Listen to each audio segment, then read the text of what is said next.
Olá, alunos, tudo bem com vocês? O assunto da aula de hoje é poema, mais uma vez. Vamos lá? Bom, agora nós vamos fazer a leitura 2 deste capítulo. Início de conversa. Há diversos poetas brasileiros que escreveram poemas belos e com muita sensibilidade. Dentre eles, merece destaque Manuel de Barros. Esse poeta escreveu para o público adulto e infanto-juvenil. Seus poemas são conhecidos por tratar de temas simples que muitas vezes passam despercebidos por nós. Letra A. Leia o título do poema a seguir e responda: sobre que assunto o poeta vai tratar? O menino que carregava água na peneira. Reflitam, respondam essa questão que é oral. Vocês podem responder no caderno, já que vocês não gravam o vídeo para me mandar. B. É possível afirmar que o título do poema é criativo e poético? Bom, o que há nele que lhe confere essas características? Também escrevam lá. Agora leia o poema com bastante atenção e descubra por que o menino quis carregar água na peneira. Então vamos lá, fazendo a leitura deste poema. O menino que carregava água na peneira. Tenho um livro sobre águas e meninos. Gostei mais de um menino que carregava água na peneira. A mãe disse que carregar água na peneira era o mesmo que roubar um vento e sair correndo com ele para mostrar aos irmãos. A mãe disse que era o mesmo que catar espinhos na água, o mesmo que criar peixes no bolso. O menino era ligado em despropósitos. Quis montar os alicerces de uma casa sobre orvalhos. A mãe reparou que o menino gostava mais do vazio do que do cheio. Falava que os vazios são maiores e até infinitos. Com o tempo, aquele menino que era cismado e esquisito, porque gostava de carregar água na peneira, com o tempo descobriu que escrever seria o mesmo que carregar água na peneira. No escrever, o menino viu que era capaz de ser noviça, monge ou mendigo ao mesmo tempo. O menino aprendeu a usar as palavras, viu que podia fazer peraltagens com as palavras e começou a fazer peraltagens. Foi capaz de interromper o voo de um pássaro botando ponto no final da frase. Foi capaz de modificar a tarde botando uma chuva nela. O menino fazia prodígios, até fez uma pedra de flor, uma pedra dar flor. A mãe reparava ao menino com ternura. A mãe falou: meu filho, você vai ser poeta. Você vai carregar água na peneira a vida toda. Você vai encher os vazios com as suas peraltagens. E algumas pessoas vão te amar por seus despropósitos. Bonito, né? Entenderam o poema? Se não entenderam, leiam de novo. É o que eu sempre digo. Bom, então, feita a leitura do poema, nós vamos falar de Manuel de Barros, autor desse poema, né? O poeta Manuel de Barros, conhecido como Nequinho por sua família, nasceu em Cuiabá, no Mato Grosso. Escreveu seu primeiro poema aos 19 anos e daí em diante estava sempre no meio dos versos. Sua primeira publicação foi o livro Poemas Concebidos Sem Pecados, lançado em 1937. Interpretação oral. Que impressões ou emoções você teve ao ler o poema? 1. Interpretação escrita. Aqui a mãe compara o fato de o menino carregar água na peneira. Sublinha a resposta no poema. O que todos esses elementos comparados têm em comum?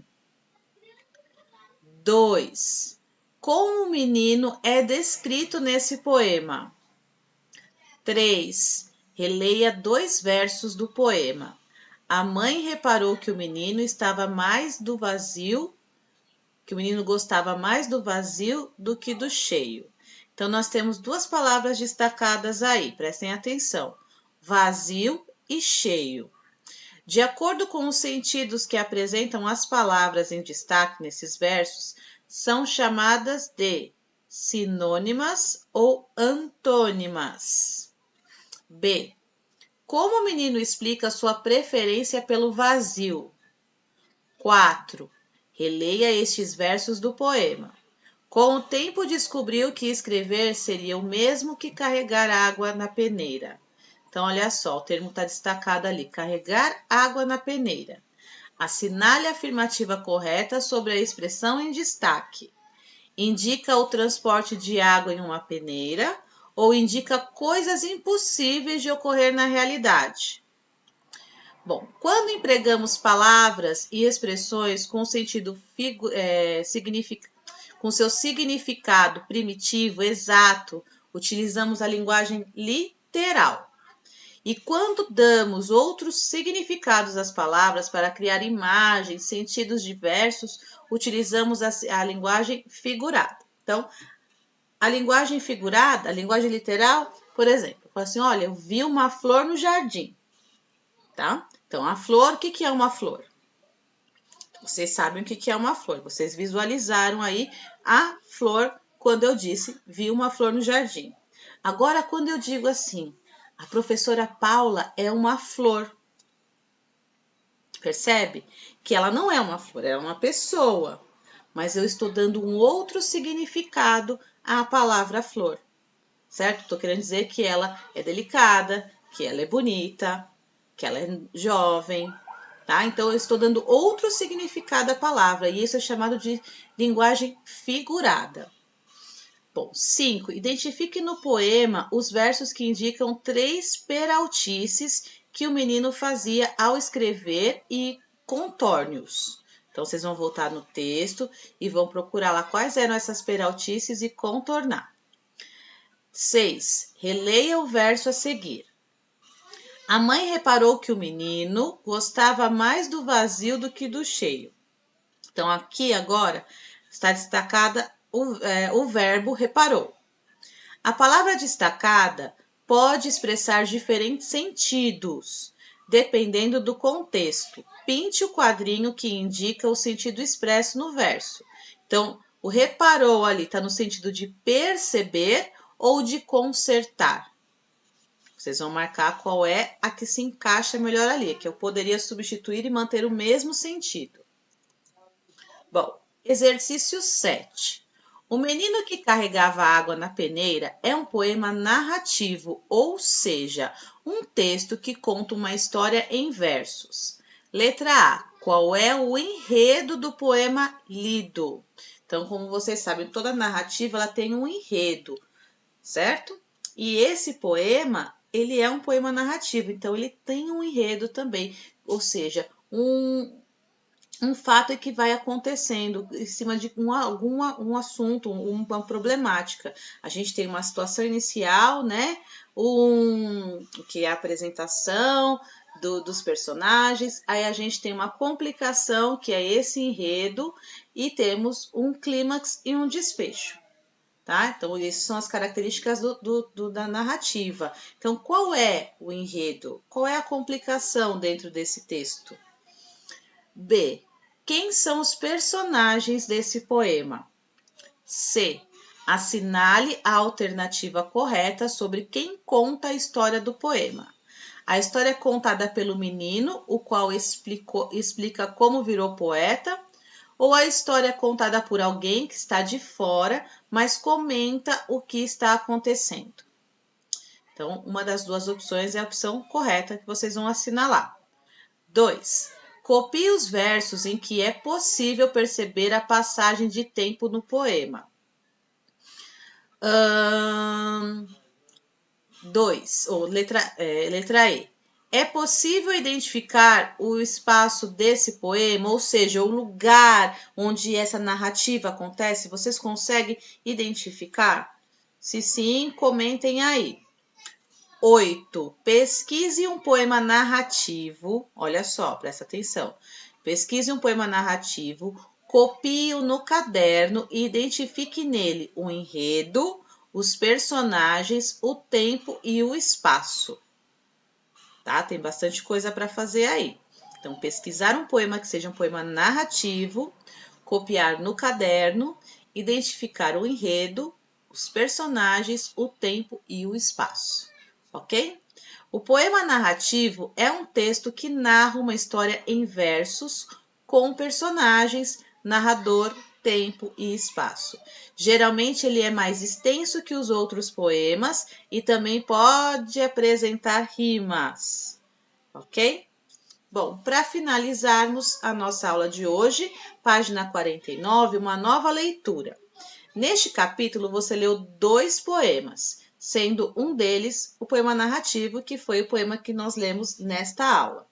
Agora leia um mini conto que narra acontecimentos sobre o desejo de uma criança pela ilustração do texto, que é o desejo de uma criança.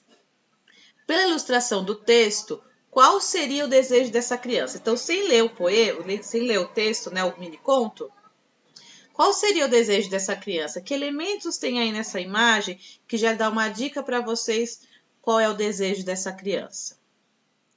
Bom, vou ler então o mini conto. Moravam muito longe da praia e Júnior queria conhecer o mar. O pai disse-lhe que não poderiam ir. O menino pediu que pintasse uma parede no quarto de azul. Foi feito.